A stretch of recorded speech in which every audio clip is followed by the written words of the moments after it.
tous, j'espère que vous allez bien.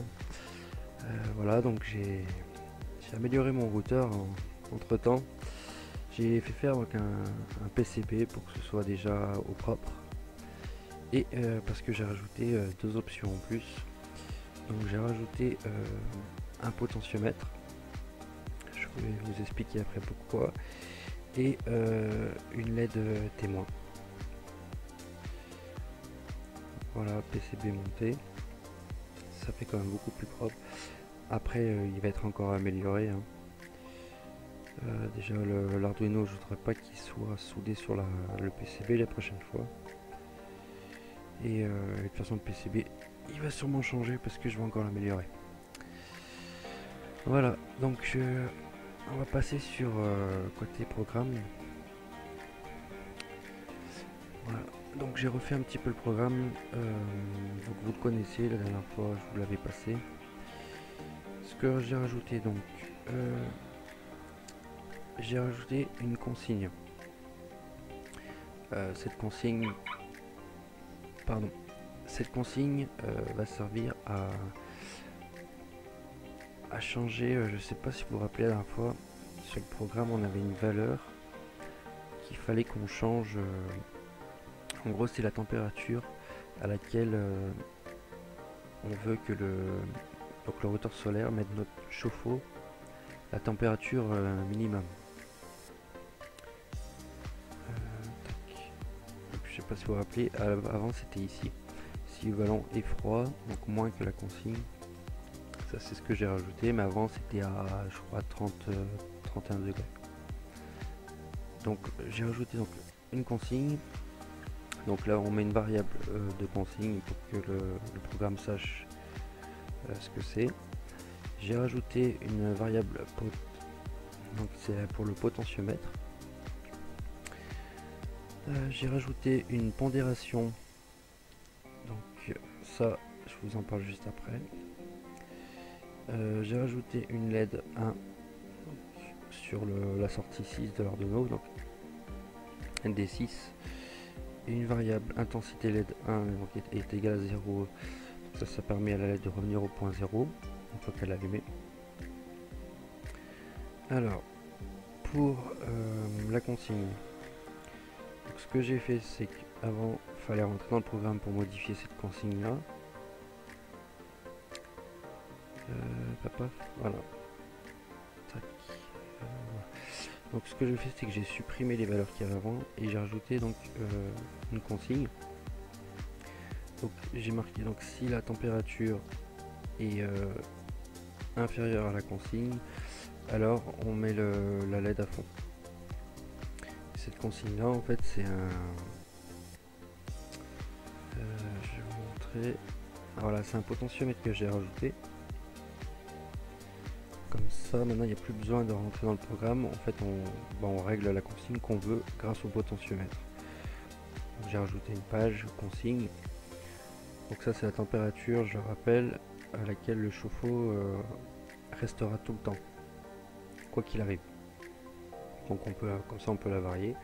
Et on n'oublie pas que généralement une fois par semaine le chauffe-eau va chauffer à fond pour tuer la légionellose. Après donc j'ai rajouté une LED, j'ai appelé ça la LED témoin. C'est celle-là, donc la LED 1. Cette LED témoin, je l'ai mis pour que en gros quand le routeur solaire envoie du courant dans le chauffe-eau, que ce soit par les panneaux solaires ou par ma consigne, cette LED s'allume. Comme ça moi je sais de loin si je suis en train d'injecter dans mon chauffe-eau du courant. J'ai trouvé ça pas mal. Ce que j'ai rajouté c'est une pondération. Alors la pondération, à quoi elle sert?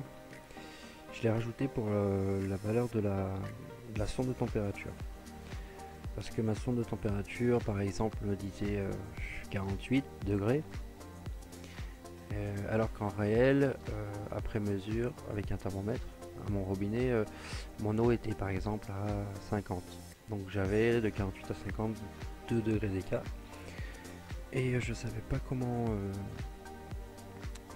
comment calibrer cette sonde. Donc j'ai rajouté une pondération. Donc, ce que j'ai fait, c'est que quand j'ai cherché dans le programme, quand ma sonde de température donne la valeur, voilà ici, récupération de la température en Celsius, ce que j'ai fait, c'est que j'ai rajouté donc plus la pondération. Donc la pondération, il va falloir, vous, quand vous allez étalonner chez vous, ça va dépendre aussi de l'endroit où vous mettez votre sonde de température sur le chauffe-eau. Donc dans la logique, c'est au milieu. Mais bon, si elle est voilà, suivant comment elle est mise, ça peut varier.